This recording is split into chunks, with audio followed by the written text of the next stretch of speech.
وأسبب تسوس الأسنان وهشاشة العظام. يا الله، ما هذا؟ لم يبقى لي شيء سوى هذا الحليب، فأنا لا أحبه وأكرهه.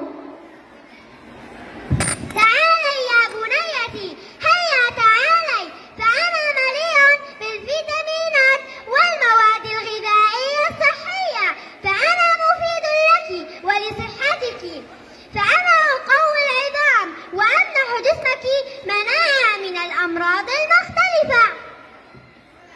كل هذا موجود فيك أيها الحليب، إذا سوف أشربك يا أيها الغذاء الصحي المفيد. وكذلك أنصحكم يا صغاري بشرب الحليب المفيد، وهناك العديد والعديد من الأغذية الصحية والمفيدة للجسم، عليكم أن تحرصوا على تناولها بانتظام.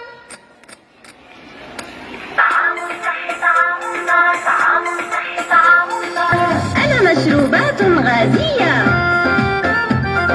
وأنا اسمي بطاطا مقلية،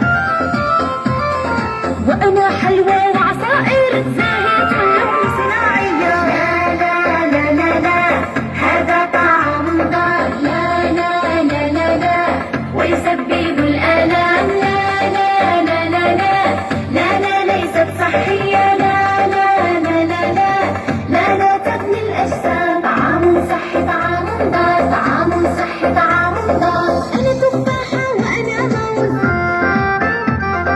حمص بندق جوز ولوز، فاكهة ومكسرات، لحم أو خضر وأرز. صحية تلك الأكلات، فاكهة خضروات، والماء ضروري نشربه دوما كل الأوقات. طعام صحي يبني جسمي